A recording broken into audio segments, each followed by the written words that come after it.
Sí. Hola Jenny, ¿cómo estás? Hola, con Eh, frío. bueno, Jennifer Baigorria Discala es profesora de cerámica artística y licenciada en ciencias antropológicas por la Universidad de Buenos Aires. Sus primeras investigaciones en el equipo Yocavil fueron a partir de la participación en trabajos de excavación desde el año 2003 y también colaborando en tareas de laboratorio, siempre con un especial interés por la cerámica, plasmado en tanto trabajos de dibujo cerámico y también el remontaje de las vasijas. Al sumarse a las excavaciones en el sitio Soria 2, el deseo por comprender las dinámicas de las sociedades tempranas del valle la llevó a realizar su tesis de licenciatura, particularmente en las cerámicas de uso doméstico. Esa nos va a estar contando también un poquito qué es eso. Y actualmente se encuentra cursando sus estudios doctorales sobre aspectos relacionados a los modos de hacer cerámica, desde la preparación de las pastas hasta la elaboración de las piezas enteras, ¿sí? Y a lo largo de toda esta secuencia temporal larga de Andalguala, o sea, desde estas primeras aldeas hasta entrado los tiempos un poco más tardíos. Su presentación se llama Cerámica, Imaginería y Tecnología en el sitio Soria 2, y presenta aspectos relacionados con el mundo de la cerámica y el abordaje que se hace desde la arqueología para conocer a través de esta tecnología la forma en que las personas utilizaron, reutilizaron, descartaron y vivieron este material. En la misma se hará especial hincapié en ver a través de la cerámica arqueológica la secuencia de elaboración, uso y desuso, desde su concepción en la mente del alfarero hasta su descarte en el registro arqueológico. Se busca acercar al público por medio de una mirada integral de los estudios de cerámica, y entonces acá contamos con lo bueno de que Jenny es profesora de cerámica, que no es poco, el conocimiento de los comportamientos aldeanos de este pasado, específicamente en Andalguala también. Así que bueno, Jenny, te damos el Gracias, micrófono Ali. y toda nuestra... Dale, muchas gracias. Voy a compartir. Ustedes me dicen si se ve bien. ¿Se ve perfectamente? Está empezando. Sí, sí se ¿Sí? ve. Bueno. Sí. Bueno, como les comentó Ali, entonces mi presentación se llama Cerámica, Imaginería y Tecnología en el sitio Soria 2. Un poco voy a tomar, digamos, parte de lo que ya comentó Romy, digamos, como sabido, así no vuelvo a repetir, digamos, pero la idea es contar un poco la historia de esa cerámica, de la casa que relató Romy, y que, bueno, que el mundo de la cerámica fue muy importante. Entonces, a ver, ¿está pasando? Porque no las veo, ¿qué pasa? No, quedó A en la ver, primera. a ver ahí. ¿A vos te pasa? Ahí pasamos, ahí Ahí pasamos. pasó. Bueno, y una de las preguntas es ¿por qué estudiamos la cerámica? ¿Qué importancia tiene este material dentro de lo que conocimos y los aspectos que nos contó Romy sobre la casa, ¿no? Parte es conocer los aspectos de la vida cotidiana de la gente que habitó esta mesada andalguala, especialmente en esta casa, en esta vivienda. A través de la cerámica conocemos aspectos de la alimentación de la gente, cómo procesaban esos alimentos. Conocemos aspectos de cómo se realizaba la cerámica, más profundamente la tecnología cerámica, desde que se aprovisiona la materia prima para realizarlo hasta su uso. La imaginería, o sea, las imágenes que aparecen plasmadas en la cerámica, esas imágenes si tienen relación con su entorno y, en definitiva, conocer y saber del pasado y qué usos pueden tener en la actualidad ese conocimiento, ¿no? Nosotros analizamos el conjunto cerámico de esta vivienda, que a través de las excavaciones arqueológicas llegamos a obtener una abundancia de material cerámico, está muy presente en el sitio y aproximadamente tenemos más de 17.000 fragmentos. Pero el abordaje de este material de excavación también se complementa con la consulta de colecciones particulares o de museos, para tener como referencias piezas enteras, probablemente que nos sirvan para comparar formas, tipos de decoraciones que a veces con el material que está fragmentado de la excavación no lo podemos ver, ¿no? Entonces ahí con estas imágenes les muestro cómo encontramos la cerámica en las excavaciones. Es abundante, como pueden ver en la primera fotografía, la encontramos fragmentada, fragmentos pequeños, fragmentos grandes, las podemos encontrar dispersas, a veces juntas, como en la segunda fotografía. O a veces la podemos encontrar así, ¿no? Que aparentemente están enteras, pero después cuando las sacamos del sedimento que las contuvo por tantos años, se terminan fragmentando, ¿no? Entonces, luego de las excavaciones, nosotros tenemos un arduo trabajo en el laboratorio cuando abordamos la cerámica, que es, por ejemplo, limpiar, lavar los fragmentos, rotularlos, ordenarlos, clasificarlos, hacer una tarea importante que es el remontaje de las piezas, que quiere decir esto, volverlas a unir los fragmentos que estaban rotos, buscar como si fueran rompecabezas, ¿no? Las partes que probablemente se unen, y a veces podemos reconstruir una gran parte de la vasija y a veces solo partes de esa vasija, ¿no? Pueden ser partes de los bordes, parte del cuerpo, parte de la base. También analizamos esos fragmentos o esas reconstrucciones que podemos hacer y los medimos, los dibujamos, los fotografiamos, los escaneamos, los comparamos, entre otras tantas cosas que hacemos. Y todo esto para concluir y llegar a interpretaciones que tienen que ver con las conductas, con los comportamientos de la gente, y no solamente es por el material en sí, ¿no? Cosa que ya habíamos hablado en la charla pasada, ¿no? Que el material nos permite conocer la conducta del pasado, no nos interesa solamente el material en sí mismo. Entre el trabajo de laboratorio que les comentaba está el del remontaje, que es muy importante, es vital muchas veces para conocer las formas de las piezas, y esto incluye, por ejemplo, la olla que les mostré antes, llega así al laboratorio en fragmentos grandes y fragmentos muy pequeños, y luego de mucho trabajo, acá mis amigas Valeria y Romina lograron esta maravilla. Y parte de lo que hacemos también es dibujar y reconstruir, ¿no? Diámetros, las formas posibles que pudieron tener esas vasijas. Fíjense que el fragmento es muy pequeño o muy grande, depende cómo se vea, ¿no? Puede ser parte de la boca de una olla. Entonces, a partir del dibujo cerámico podemos ver cómo sería el diámetro de esa olla, y proyectando un poco más, digamos ya acá usando la imaginación, les muestro cómo podría llegar a ser la pieza completa. Lo que les voy a proponer ahora es la reconstrucción de la vida de una vasija, ¿no? Desde cómo se concibe, desde la mente del alfarero, pensando en cómo la va a realizar y para qué la va a realizar, y eso incluye la búsqueda de la materia prima, la preparación de la pasta, la elaboración de la vasija mediante distintas técnicas, la utilización, reparación, mantenimiento de esas piezas, el descarte, a veces reciclado, o nuevos usos de esas piezas, y es finalmente el abandono. En lo que les comentaba, el primer ítem es la recolección de la materia prima para hacer esa pasta. La pasta llamamos a esa mezcla, ¿no? Esa mezcla en que siempre tiene que estar presente la arcilla, pero la arcilla puede estar mezclada con otras cosas. En este caso, les muestro imágenes de una posible cantera de arcilla. Nosotros no encontramos cerca de la vivienda, por ahora, de dónde podrían haber sacado la arcilla para realizar las piezas que encontramos, ¿no? Mica, le pongo la mica porque la mica es una de las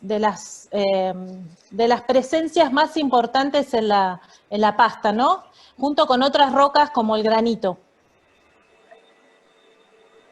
Esto hace que nosotros podamos elaborar una pasta con arcilla, o sea, se necesita moler, con la mica, con roca molida, más agua, y finalmente obtenemos una pasta, que es como la que les muestro, para elaborar una pieza.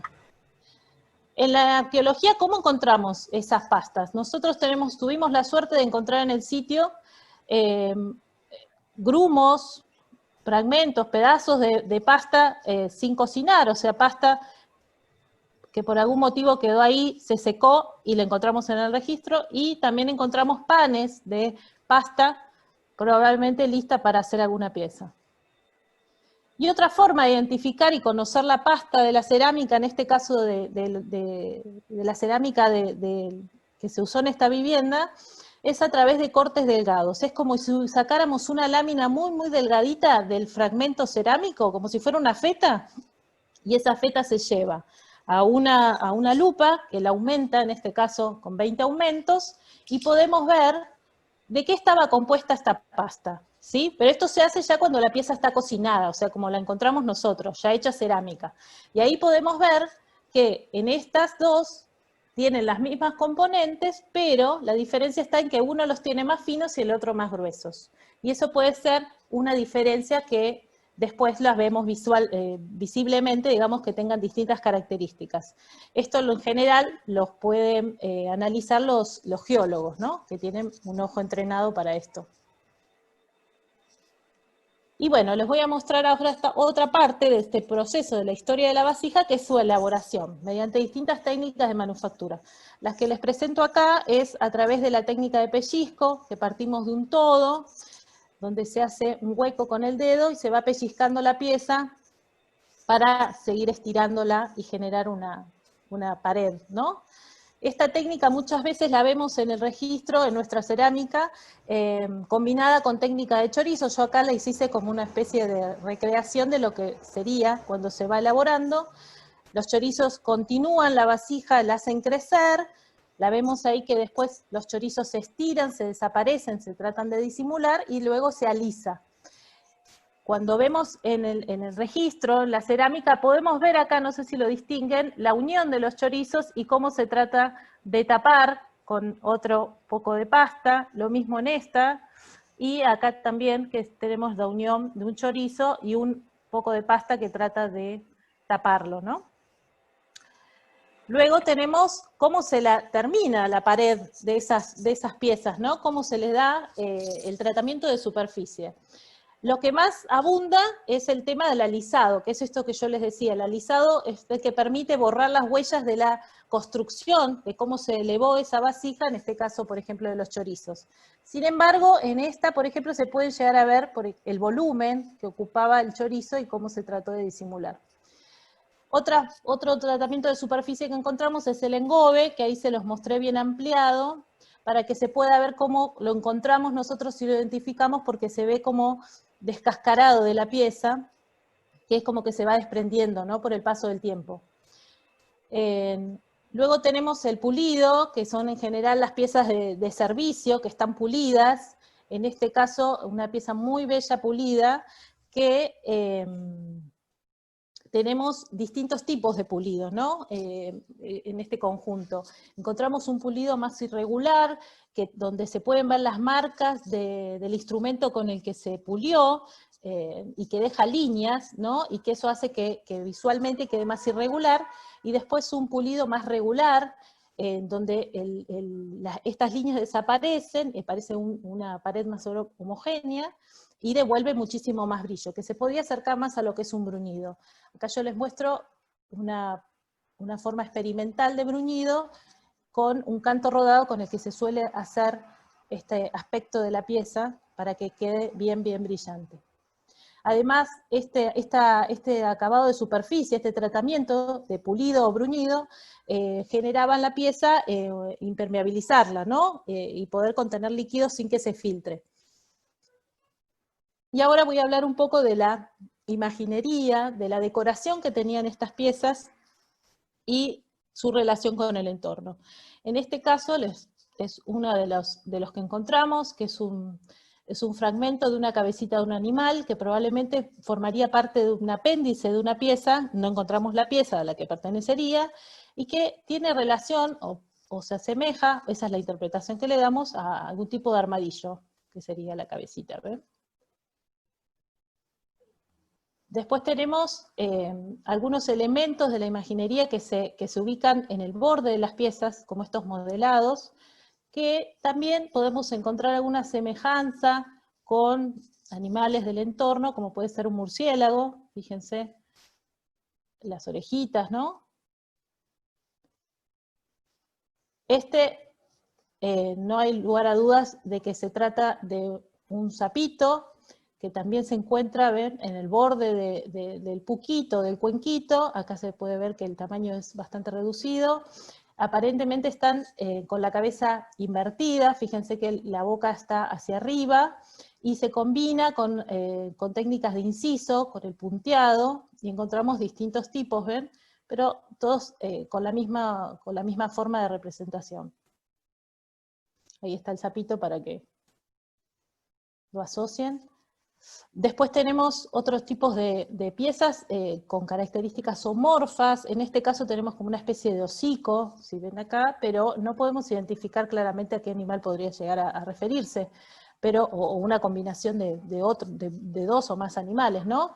Pero claramente hace referencia a algún zoomorfo.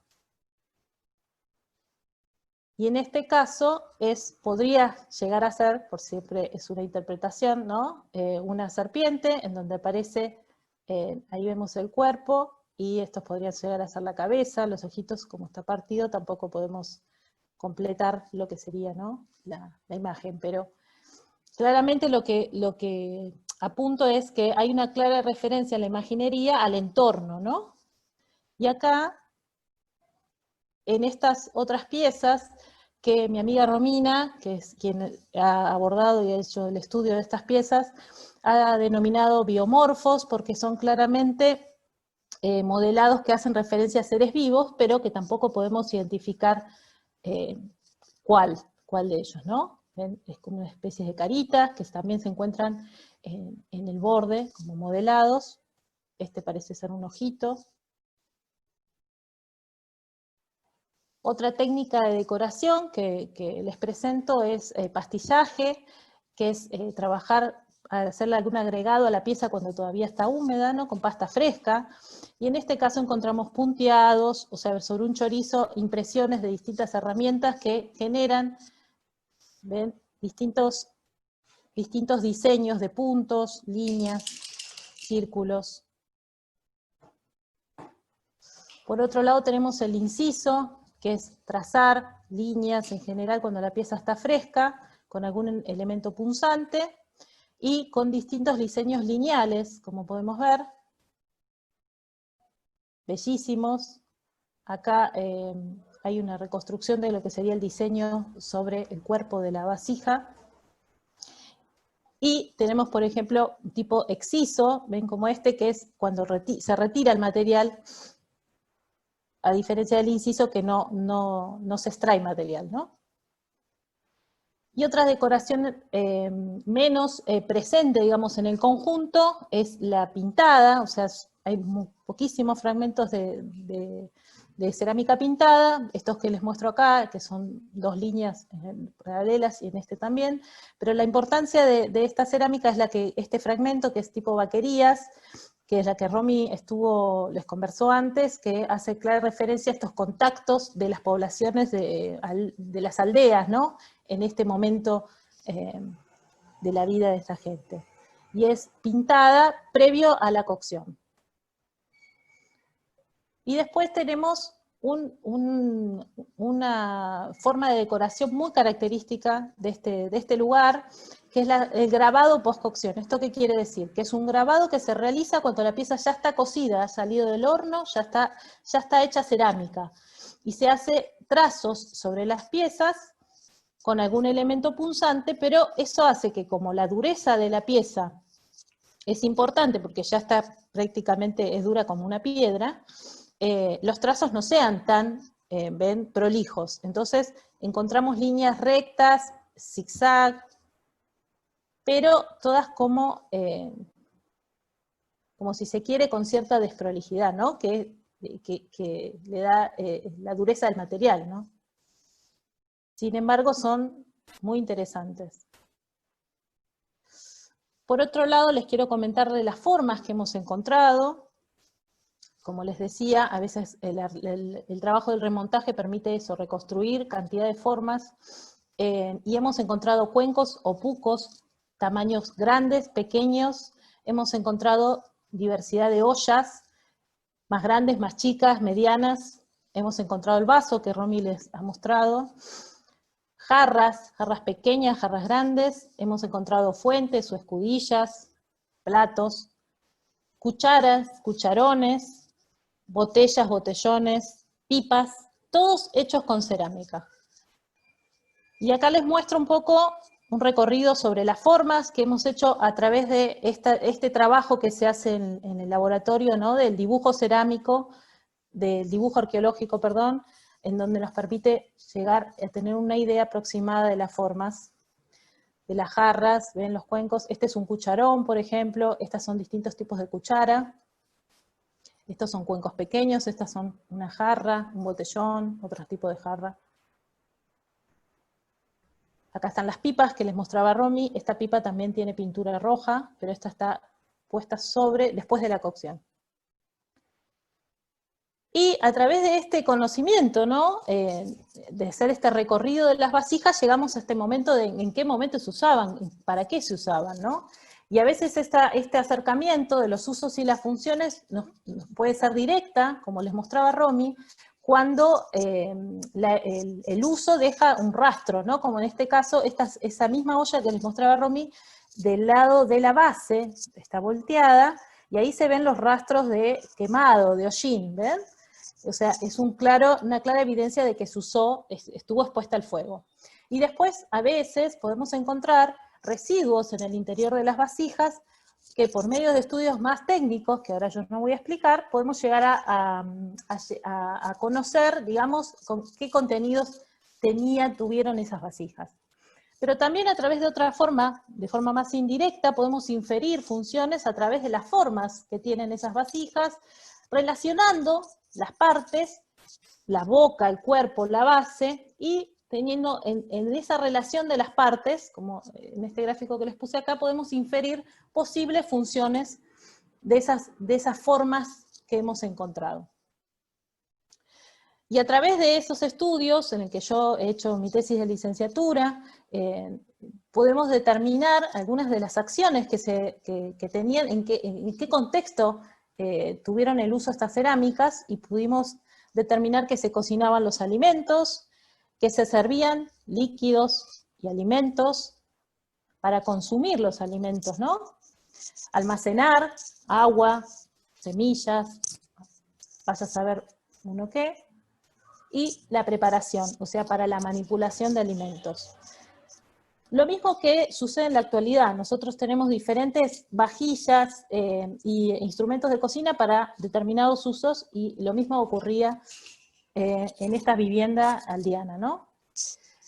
Y les quiero destacar esto también, que estos materiales, estas ollas, estas vasijas que tenían, muchas veces sufrían roturas y necesitaban de mantenimiento, de reparación, y esto es uno de los ejemplos que les quiero mostrar, en donde hay distintos agujeros que se hicieron cuando la pieza ya estaba cocida. Eso lo podemos ver, que no fueron hechos antes, digamos, cuando la pieza estaba cruda, y estos agujeros están relacionados generalmente con la reparación de las vasijas, ¿no? Se hacían 2 agujeros para unir esas partes. En este caso, tenemos 3 agujeros en ¿ven? O sea, hubo mucho interés de recuperarlo, y acá tengo unos dibujos, unos gráficos donde también hay otros tipos de agujeros. Por otro lado, les quiero comentar esto que les decía del reciclado, ¿no? De a veces determinados fragmentos aparecen como si estuvieran trabajados, y hemos encontrado estos fragmentos que han sido redondeados, adrede, o sea, hay trabajo acá, o sea, a partir de la fractura y de un fragmento se han logrado este tipo de nuevas piezas, que yo llamo herramientas. Las relaciono mucho con la elaboración de la cerámica probablemente. Acá hay ceramistas, y si no lo voy a explicar, con alguna herramienta tipo lama que se usa para alisar la superficie de las piezas. Y también he encontrado en el conjunto unas piezas muy pequeñitas, redondeadas, que voy a denominar fichas, pero que no tenemos todavía claro, digamos, para cuál era su uso, pero hay una presencia importante, ¿no? Y también aparecen, como bien dijo Romy, ya cuando el sitio ha sido abandonado como vivienda, pero sin embargo con una referencia tecnológica, hay vasijas, en este caso ollas, que son ollas que han tenido un contexto doméstico de uso de cocina, y sin embargo aparecen también en un contexto funerario. Y volviendo, ¿no? Un poco repasando lo que vimos, entonces, en esta historia de la vida de una vasija vemos el interés en la búsqueda de la materia prima, pensando siempre en esa función que va a tener. Encontramos diversidad de materias de pastas, porque deben tener que ver también con su función, con el uso que se le va a dar a esa pieza, ¿no? En la elaboración también, teniendo en cuenta la función, el acabado de superficie que van a tener, si van a estar pulidas, si no van a estar pulidas, si van a estar alisadas, la utilización, la reparación, el mantenimiento de esas vasijas, el descarte, muchas veces el ingresar nuevamente en el circuito de uso mediante el reciclado de fragmentos, o el cambio de contexto, como les mostré con los entierros, y el abandono, que finalmente es lo que nosotros encontramos, que son esas piezas abandonadas. Y un poco les quería, a modo de conclusión, qué importancia tiene la cerámica en este mundo aldeano, ¿no? Un poco recuperando las cosas que dijo Romy, ¿no?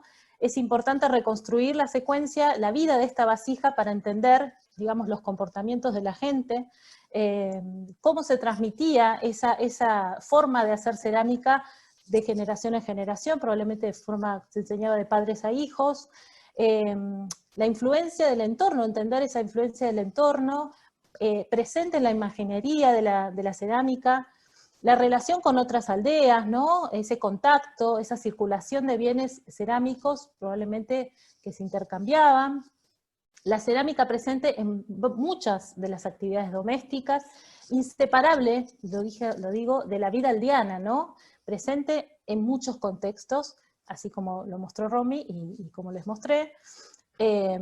Vivir la casa era vivir la cerámica también, ¿no?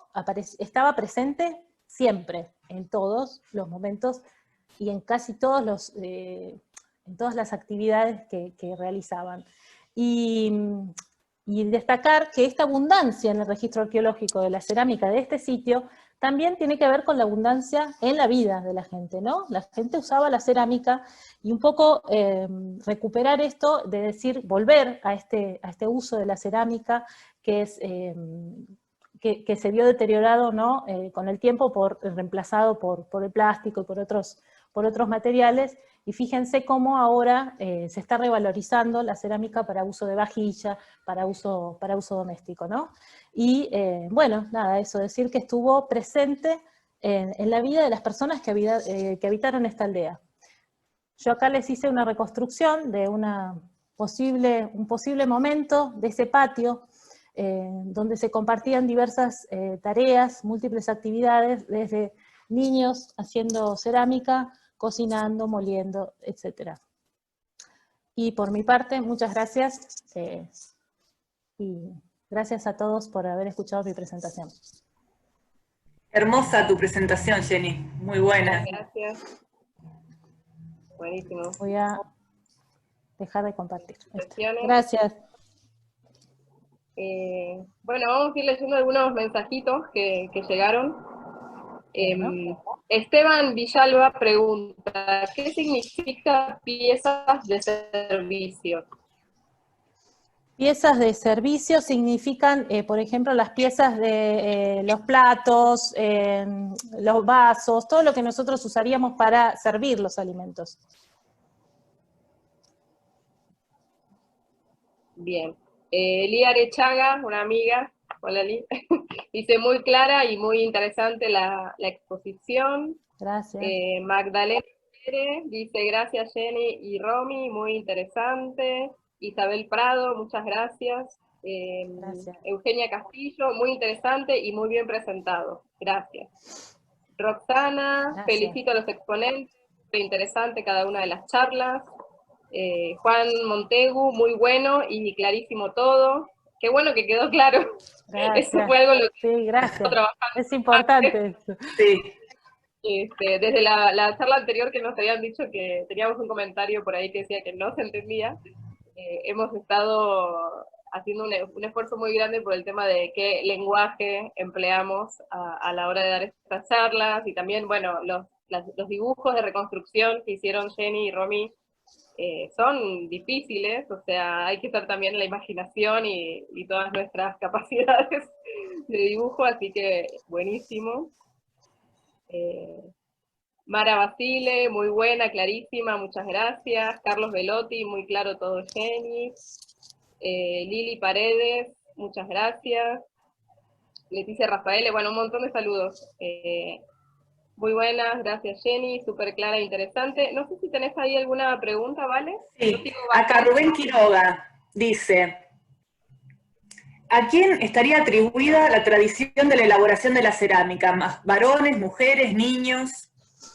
Y eso no lo podríamos saber nosotros, pero sí, lo que sí quiero contarles es que en las excavaciones del recinto 1 apareció una especie de mini cuenquito, mini, o sea, de 3 centímetros de diámetro, que tiene huellitas de dedos pequeños. O sea, yo medí, digamos, la huella y es muy chiquita, o sea que creo que pudo haber sido parte de esa iniciación, de la enseñanza de la cerámica, porque no está hecho por un adulto, es muy pequeña.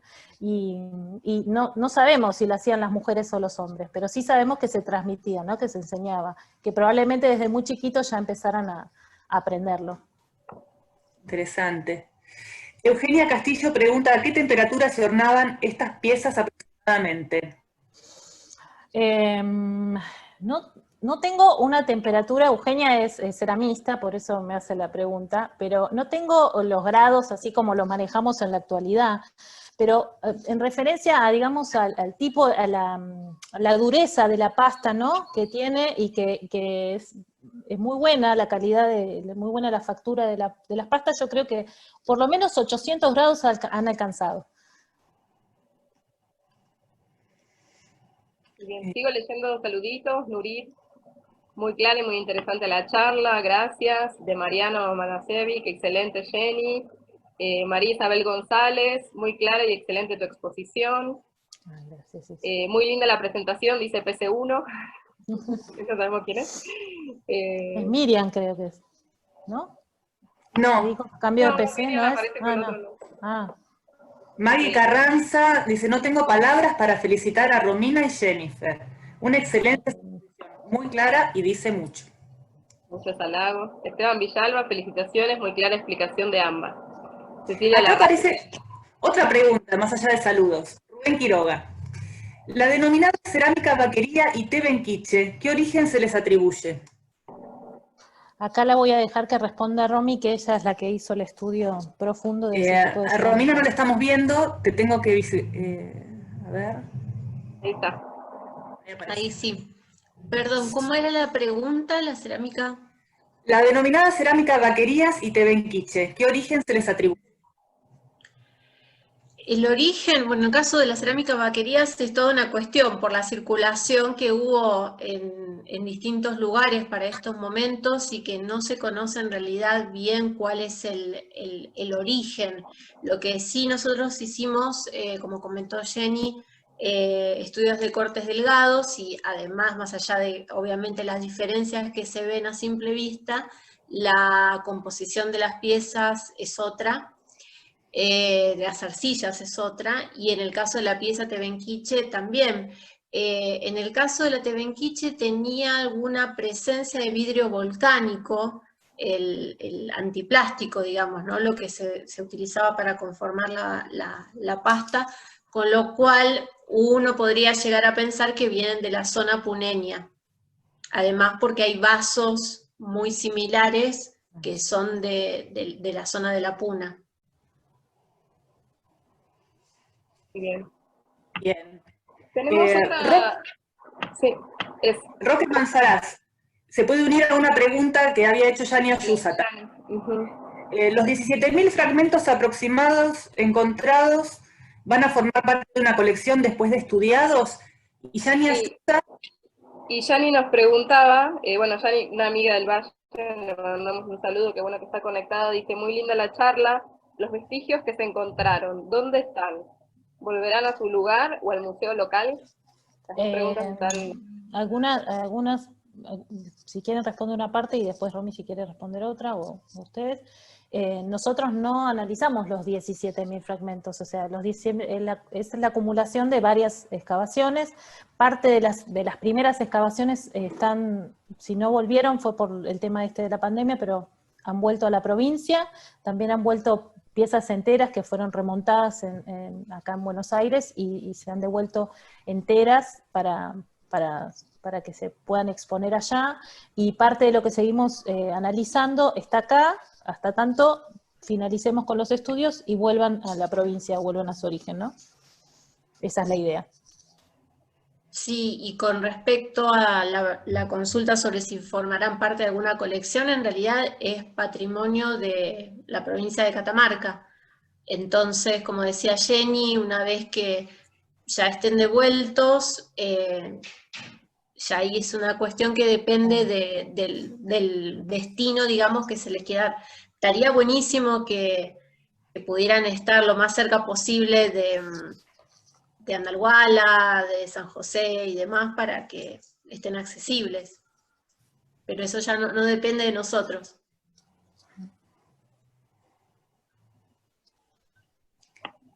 Nos preguntan también ella hizo unas preguntas si han hecho estudio de pastas, como petrografía.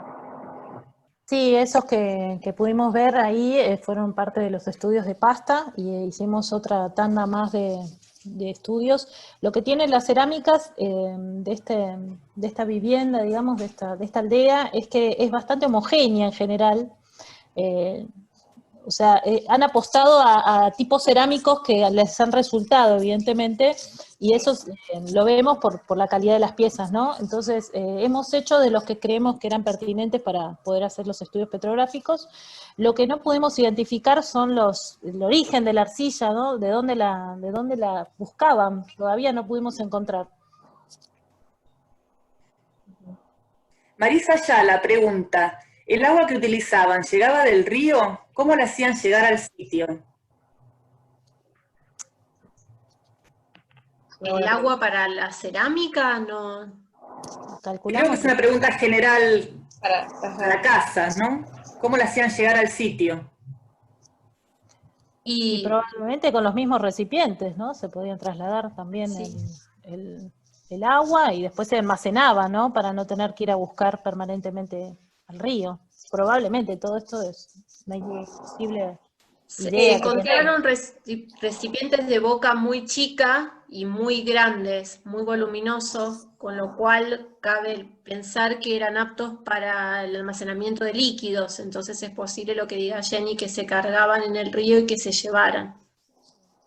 Y además, bueno, para Marisa, que es de Andalguala y conoce, muy cerquita de Soria está el río Azampay.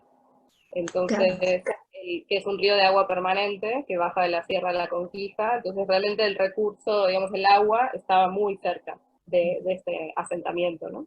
De este pobladito.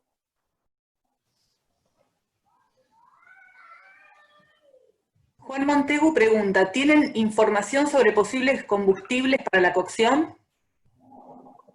No, Juan, mira, no encontramos, digamos, las estructuras de cocción de las piezas, ¿no? Probablemente sean a cielo abierto, entonces es más difícil encontrar, digamos, como el espacio es tan grande también, puede ser que había un sector donde se armaban los hornos, pero no hemos encontrado, digamos.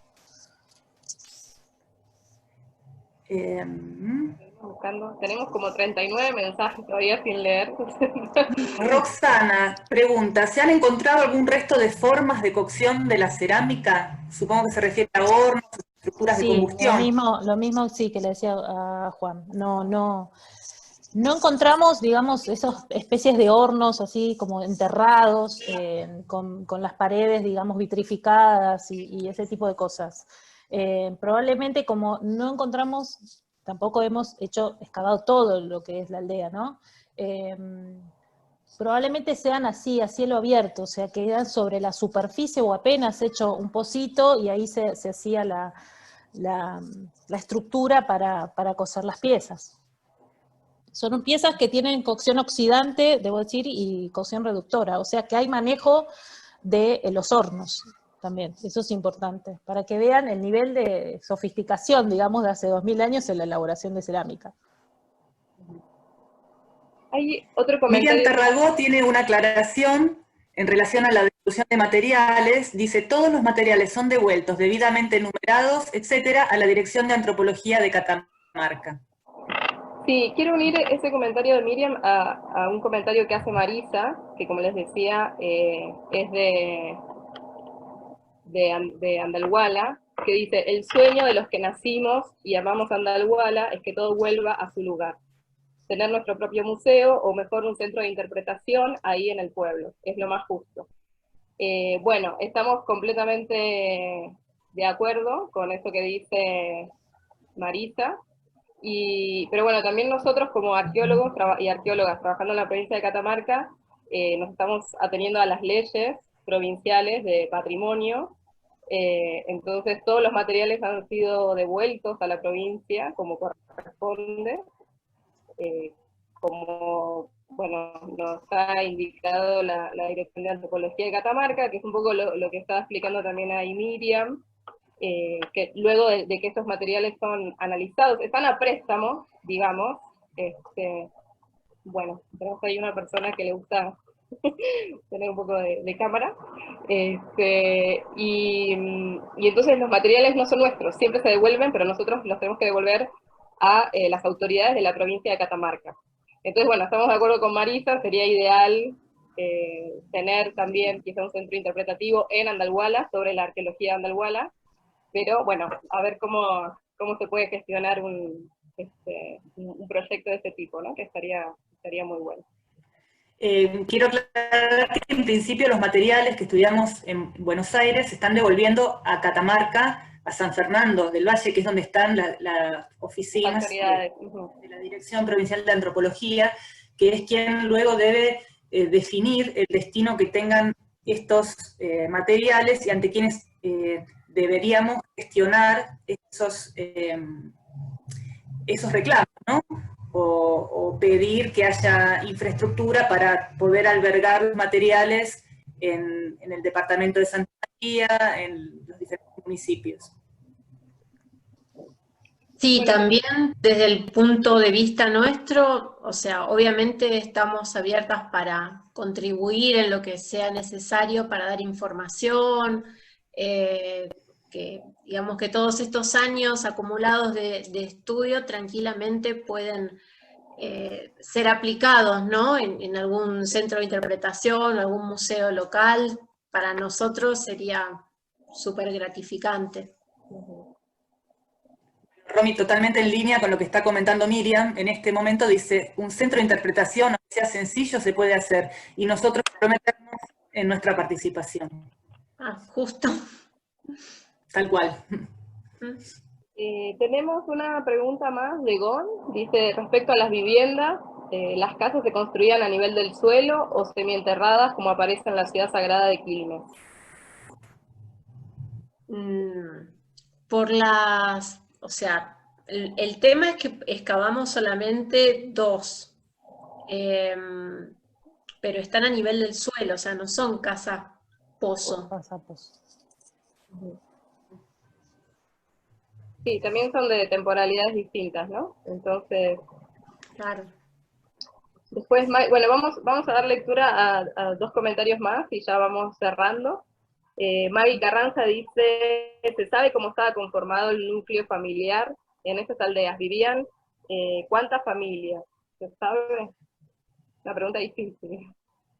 Es difícil, sí, porque no, justamente lo que veíamos en una de las diapos, que eso la verdad que fue un laburo muy, muy arduo que en su momento encaró Alina, con colaboración de otros compañeros como Matías Sotero, que se recorrieron toda la mesada, es que es complicado identificar en superficie las casas de estos tiempos. Por las que pudimos excavar, o sea, la reconstrucción que vimos, ¿no? Que hizo Jenny del caso que estuvimos viendo hoy, podemos pensar que una familia núcleo, digamos, pudo haber vivido tranquilamente, o sea, un mínimo de 6 personas, pero es muy difícil hacer el cálculo a nivel de cuánta gente pudo haber estado viviendo. Suponemos que sí, que las casas fueron habitadas por una familia. Jenny, ¿querías decir algo? Está No, muteado. esto, levantó la mano, pero no. Algún niño. No, yo estaba así, a un niño era. Hablando de familia. Sumando a lo que dice Romy, a veces en arqueología es realmente muy difícil poder hacer estos cálculos de población, cuánta gente vivía en estos lugares, que es una pregunta muy recurrente entre la gente, y a veces también es difícil porque lo que nosotros entendemos por familia, y sobre todo por familia nuclear, pudo haber sido muy distinto en el pasado. O cuáles son nuestros espacios, ¿no? Y toda una habitación para una persona, pensemos lo que es hoy, en la modernidad, que cada persona en la casa tenga su propia habitación. Eso seguramente no fue así en el pasado, entonces también el uso del espacio doméstico, del espacio de la casa era muy diferente. Quizá tenemos una casa con X cantidad de metros cuadrados, donde podían haber 5, 6, 7 personas. Por eso suele ser una pregunta muy recurrente que es muy difícil desde la arqueología poder contestar.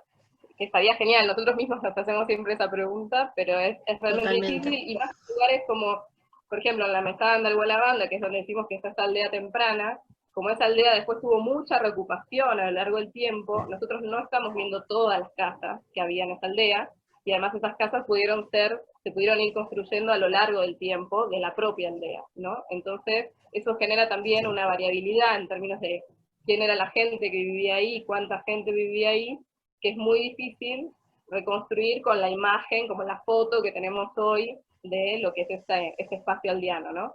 Entonces, bueno, siempre está esa pregunta en la cabeza y es una de las más difíciles de contestar. Bueno, creo que podemos ir cerrando.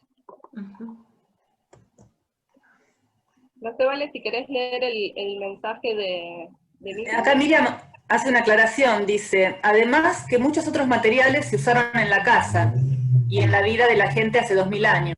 No se han conservado. Piensen también en las fibras para cestos, cuero para bolsas, tejidos, el telar y a la aguja para la ropa, madera para muchos utensilios como tubos, cucharas, tabletas para hacer fuego por flotación, etcétera, etcétera. Piensen que la tierra del valle, aunque seco, afuera, está húmedo en el interior y no se conservan todos estos materiales. Un poco como para explicar la pintura de este escenario doméstico que Romy nos dio a través de la arquitectura y que completó también Jenny con la cerámica, tantas otras cosas que están que no las estamos pudiendo observar porque se han deteriorado y no resistieron el paso del tiempo. Sí, siempre va a ser un rompecabezas incompleto. Bueno, creo que más o menos hemos leído todos los comentarios y los saludos. Perdón si hay alguno que está por ahí medio perdidito. Bueno, gracias por la paciencia, por los problemas técnicos que hemos tenido hoy. Vamos a hacer un par de pruebas en la semana para ver si podemos evitarlos el próximo lunes. Y bueno, ya les hago la invitación el lunes 21 de septiembre, que es el día de la primavera, el día del estudiante. Vamos a tener las presentaciones de Valeria Palamarchuk, y que también nos va a estar hablando de casas, pero nos vamos a ir a otra parte del Valle de Yocaví. ¿Se ve la pantalla? Sí. Sí. Sí se ve. Y si querés, Vale, buscar la diapo donde está del 21, porque la que se ve es la del 14. Entonces vamos a tener la presentación de Valeria sobre casas, pero en otra zona del Valle de Yocaví. Nos vamos a ir de la margen de enfrente del río, y vamos a tener también la presentación de Natalia Petrucci sobre vegetales y también trabajo que hizo con la comunidad, así que va a estar súper interesante. Y no se olviden que el lunes 21 vamos a estar presentando el concurso que tenemos para ganar las colecciones de divulgación, los libritos de divulgación sobre los pueblos originarios de Argentina y de América, así que bueno, ojalá todos se conecten, y como nos pidieron, vamos a hacer el concurso abierto para estudiantes de primario y de secundario, así que bueno, ojalá todos quieran participar. Y bueno, por mi parte, gracias a las chicas por el día de hoy, por las charlas que estuvieron súper interesantes y muy bien complementadas. Gracias a todos los que todavía nos están viendo y que aguantaron. Sí. Muchas gracias por la paciencia y por saber entender estos problemas técnicos que nos superan. Sí, y Totalmente. bueno, les prometemos que vamos a subir el video, así que va a estar para que lo puedan ver. Así que bueno, por mi parte, gracias chicas, un saludo, no sé si quieren... Gracias a ustedes, chicas. No, yo agradecer a mis hijos que se portaron muy bien, a mi Muy familia bien, que siempre me contiene. Sí, todo detrás de escena había como movimientos, pero se portaron bien. Sí, Muy yo bien. agradecerles también por a todos los que bancaron el rato ese que estuvo complicado, y a Lina y a Vale, que la verdad que la cuestión tecnológica y todo eso, y estar ahí coordinando, es mucho trabajo, así que gracias chicas por Muchas sostenerlo. gracias, chicas. Sí, muchas gracias. Y un abrazo grande para Todos los todos participantes, por supuesto.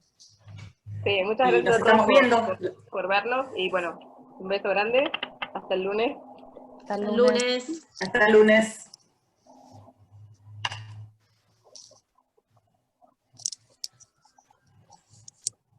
Vale, le tenés que poner parar recording, que eso es el host. Sí.